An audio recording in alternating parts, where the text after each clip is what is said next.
USB drives because there always something will go wrong. But we'll see how it goes. The other trouble is I also have a lot of pretty pictures, and pretty pictures tend to take up a lot of space. Computers don't like that.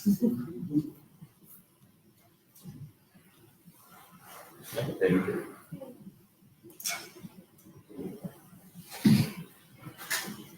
So my name is Patrick, as was introduced, and we're talking to you today about some of the faunas in the Ordovician. We're particularly looking at large marine faunas, so what would be marine giants, if you like.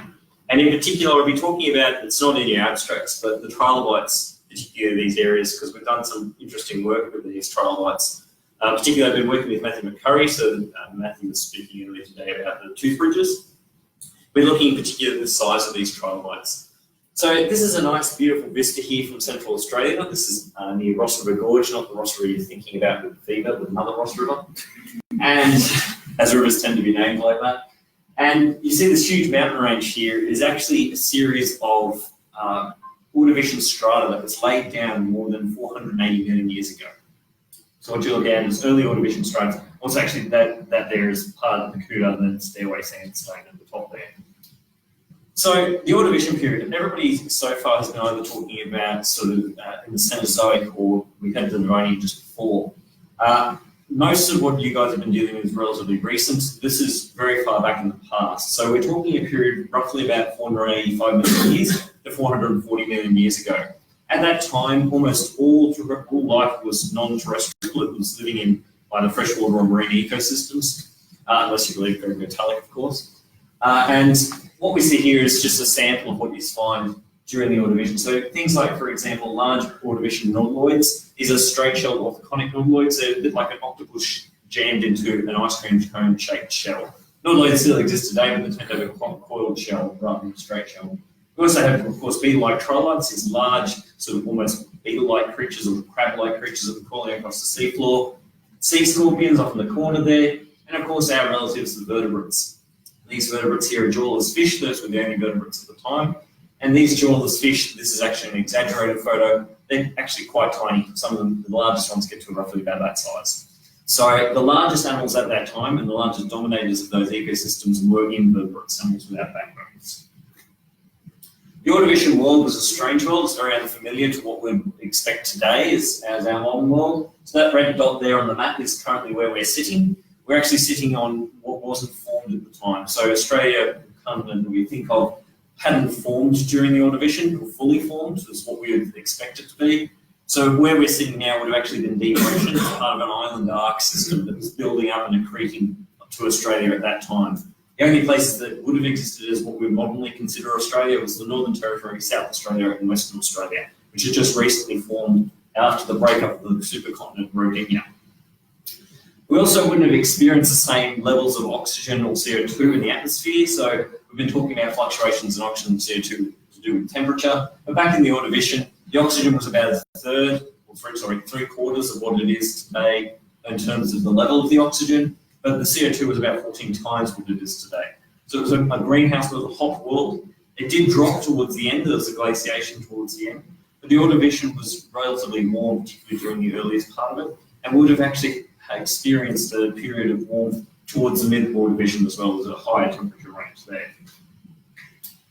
Now, one of the exciting things is why bother studying the Ordovician? I mean, it's sort of not the beginning of fossils that we find in the fossil record, so why would we bother studying the Ordovician?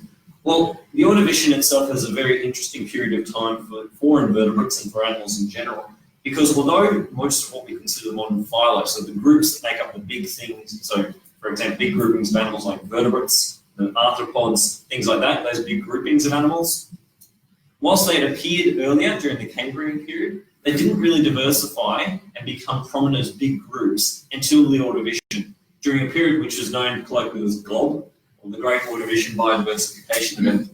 I love the acronym there. It's an amazing acronym. So here's Sapkowski's curve. If you've done Paleontology 101, you would have always heard this curve. This is the curve of marine shelly diversity. So it's basically just measuring how many species that we have of marine shelly creatures through time. And what you're looking at there, so C1, C2, that's the Cambrian. And once we get into P1 and P2, we're just looking at the absolute values, don't bother about the colours. We we can see here that there's a massive jump, and that occurs during the Ordovician. We get an increase in the number of species within families known at that time, and then species and families as well increasing. The number of families themselves increases from about 200 at the end of the Cambrian to about 500 by the end of the Ordovician. So you're getting a massive increase, more than doubling the number of known families at the time. At that same time, we also start to see an increase in the body sizes of organisms. Now, this is taken from a paper that was done about 10 years ago, and they looked at just overall body size. They were looking at, in this case, mass, as body mass, but they were basing it on proxies of body size. So effectively what you're looking at is an increase in body size. And they were looking at particularly brachiopods and trilobites because they've got a good record in North America. And what you can see there is that there is a general linear increase, but not a huge general linear increase in the body sizes of these. Of course, we are looking at log body size. So log body size, of course, would translate to a much larger size increase than you're just seeing on the graph there. Now, this has been contested. There has been some people that have redone these analyses, but depending on where their data sources come from, it depends on what they actually see, whether they see an increase, a decrease, or something in between. So at the moment, it seems like there's a general large body size increase over the Ordovician, but we wanted to test that. Now, just to hone in the point that the Ordovician was a period where invertebrates got large, and particularly started to get to their largest in some cases. We have an example of trilobites here. So trilobites are those marine arthropods, like three of the largest species that have ever existed out of the 250 million years of trilobite existence existed during the Ordovician, which gives you some idea that something strange is going on in the Ordovician if three of the largest species of trilobite to ever have existed. The other two, the Silurian and Cambrian example there, are weirdos and oddballs. If you look at the entire faunas, they're not indicative of that fauna, but these Ordovician forms are indicative of species that were very similar to them in the nearby realm. They were very large species at that time. So Australia during the Ordovician, since we're looking at Australian fossils for this study, Australia was part of an epicontinental seaway, so that's a seaway that crosses the continent, as the name might suggest. And people have made two separate models of two competing hypotheses as to what Australia looked like. Part one suggests that there was what's called the Larapinta Seaway, which was a seaway that crossed from basically what's now Queensland and New South Wales, all the way over the Northern Territory into Western Australia. Whereas another hypothesis predicts that, in fact, there was actually a little embayment. And so this little embayment would have crossed roughly into Central Australia before stopping, and then another seaway crossed into part of Western Australia at that time. Now, I've tried to use data from all over Australia, and when looking at this data, we found that particularly this Larapinta Seaway question might be into play, but I won't mention it any further as part of this talk, just to give you an idea of what Australia looked like. So the imperative of this study really came from the finds as we were starting to digitise some of the collections at the Australian Museum. So we're going through a project at the moment to digitise the entire collection. And as part of that, we went out to the offsite storage. And in one of the offsite storage drawers, we found this specimen here, which was just labelled as Big Nautilus. That's all it said, which I found rather amusing. When we dug into the records a bit, we actually found that it belonged to this specimen here. This was a specimen found in 1997. It's found by employees of Geoscience Australia working with some of the landholders and as the Australian Geographic at the time and doing the story. And as they came across this specimen, Geoscience Australia said, "We don't want it, you take it," and gave it to the Australian Museum. And so it was given to the Australian Museum, a few media stories were run, but then it was shoved into an old dusty drawer and nobody really cared about it. What's spectacular about it is that is the largest invertebrate fossil from a non-colonial animal in Australia. So that's pretty impressive in its own right.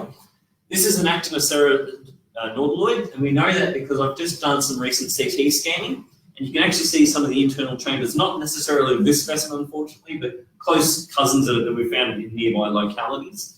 And that tells you it's an Actinocerid, which is also weird in its own right, because Actinocerids elsewhere in the world didn't tend to get very big. They only got to about 1 metre, and this guy's getting up to almost 2 metres in length.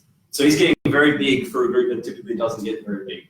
Some of these North American cousins, so the Chimerocerids, tend to get anywhere up to even 6 or 7 metres large. So they do get this large elsewhere in the world. This is not unusual, but it's interesting that we're getting these large forms of invertebrates during the Ordovician.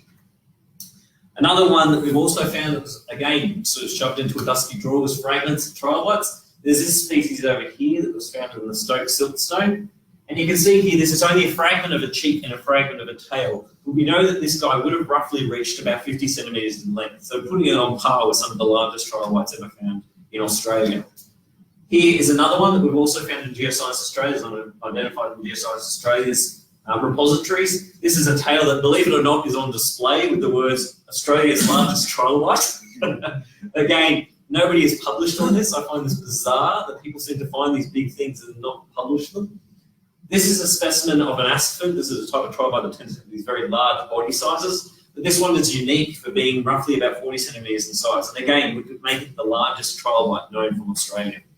You can see here, this is a typical trilobite tail here, and it would roughly approximate to about 5 or 6 centimetres in size, whereas this trilobite tail here roughly is about 21 to 22 centimetres in size. So it's quite large. The whole animal, as I said, would be about 40 centimetres in length.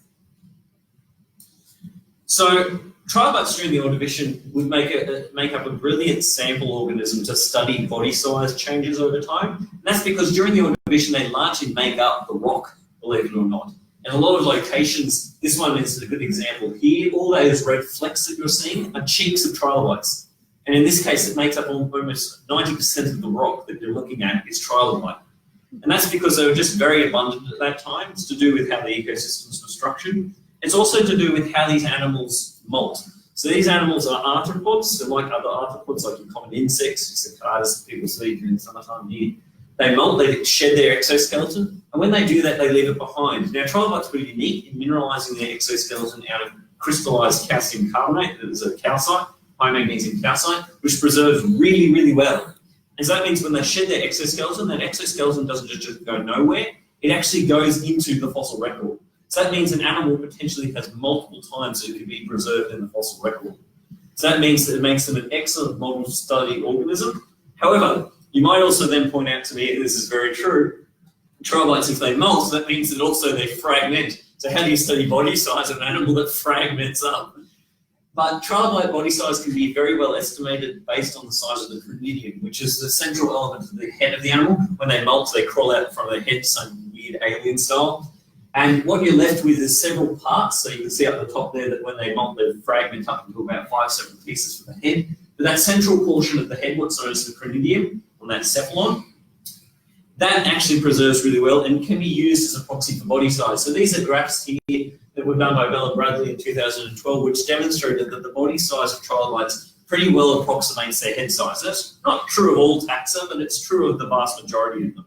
And so in our analyses, we were just careful to pick groups where the head size was able to be used as a proxy for the body size of the animal. So what we were going to do is test some hypotheses that we had. So we came up with several hypotheses that would be some of the most likely scenarios for why you might see increases or decreases of body size. One of them is Koch's rule. Koch's rule is known as an old rule in paleontology. I can put up a paper that Koch put up there, that Koch put up in the 50s about it. But Koch's rule is just the general rule that over time you do generally tend to see groups increase in size as the lineage continues through time. Think of it, for example, vertebrates in general, they tend to have increased in general over time. It's a very generalised rule, and it has been actually demonstrated in a lot of cases to not be accurate, but it could be in this case. So we put it in as a model. One of the other models is Koch's rule followed by extinction, so you can get this punctuated increase and then decrease, increase and decrease, followed by extinctions. Another one could be expansion due to just times of stability. So you'd expect to see a size increase and decrease with sort of an increase and decrease in some environmental proxy data. Or just even a competitive exclusion model where as you get an increase in the number of species within that group, they're competitively excluded, so they have to find new niches, so some of them become bigger or smaller or whatever. So we tested these models against our data. So what I did was collect all the trilobite data from all the cranidia from the Ordovician. It took me a couple of weeks to do. I just did that in my own time sitting at home. And what you see here is, it's a series of graphs. I'll try to make it as least confusing as possible. I'll try to just label them as oldest and youngest. I know that it becomes a bit difficult to keep up with some of the age names. What we're basically dealing with here is on what would be your left-hand side is the average body sizes. So this is the average size. The standard deviation is given in the error bars there. Up at the top there, I've just binned them into time bins. So these are bins of times and stages. And below, I've actually given them formational data if anyone who just wants a little bit more extra information. On your right-hand side, what you're seeing is the maximum size, body size that trilobite cranidia reached at that time. And again, it's just binned in formation below. Now, what we tend to see is that there seems to be no increase or no net increase. There's, in fact, just a stability in trilobites through the Ordovician in terms of just average body size. But if we look at their maximum body size that they reach, they seem to reach a peak during the mid-Ordovician, followed by a sharp decline and then a stability. And in fact, this is older data, and I actually have some more recent data which shows the stability is even more accurate than what we're currently seeing in these diagrams here.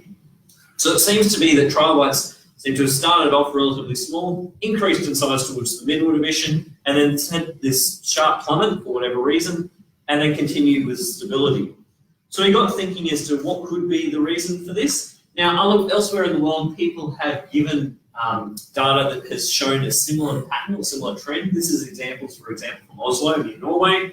And what we can see here, you can see average body size of trilobites seems to increase before hitting the end of the mid-Ordovician, and then a sharp decrease, followed by, in their case, they found a slight increase again. So what could be causing this? It seems to be some form of Cope's rule, followed by an extinction event. Now, nobody's identified an extinction event currently from the end of the Ordovician, or the end, sorry, of the mid-Ordovician. They've identified one from the end of the Ordovician, also known as the end mass extinction of the Ordovician. They haven't identified one from the mid-Ordovician. So what could be going on? Well, one of the possibilities, and this is only a possibility, we need to test this, of course, against environmental proxy data. But when I was out at Riversleigh actually last year following the field trip with you guys, one of the structures that I just noted and took note of when I was doing my readings was the Lawn Hill impact site structure. This is a large meteorite impact, and originally it was dated as being Middle Cambrian because some of the limestones it penetrates are Middle Cambrian in age. But when they looked at the impact structures, particularly the tektites that are produced as part of the fallout from these impact structures, they actually dated it towards the mid-Ordovician, which is interesting. Particularly when given that the largest trilobites that have been recorded from Australia, denoted by those black triangles up there, only sit within less than 200 to 300 square kilometres of this impact site structure. So potentially, this structure that is dated to when you see the sharp decline in trilobite body size may have something to do with the decrease in body size of trilobites over this time. Of course, this will require better dating, so we will need to go back and have a look at some of our dated sites to actually see if this correlation doesn't prove causation. So we have to go back and actually check against environmental proxy data and dating just to make sure that this is actually the case. But it looks like this may be some form of evidence to suggest that some meteorite impact might have caused a decrease in body size of these guys.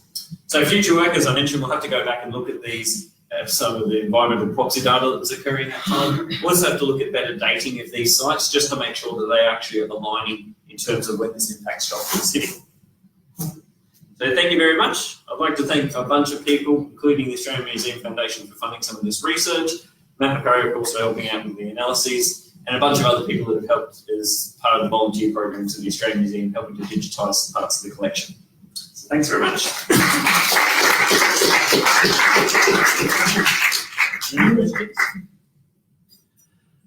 I know it's invertebrate, so it seems a bit, everyone's like, oh, I don't know. Josh. Where you found that large nautiloid, Yep. were there other large marine invertebrates there, or could it just that nautiloid be a one-off? So that large nautiloid is found alongside a series of other large nautiloids. Whether they're the same species or not is hard to determine because we don't have a lot of samples from that area. But that large nautiloid comes from the Stairway Sandstone, which also contains some of the largest trilobites that's known from Australia as well. So in answer to your question, yes, basically they come alongside a large number of other invertebrates. Anything else?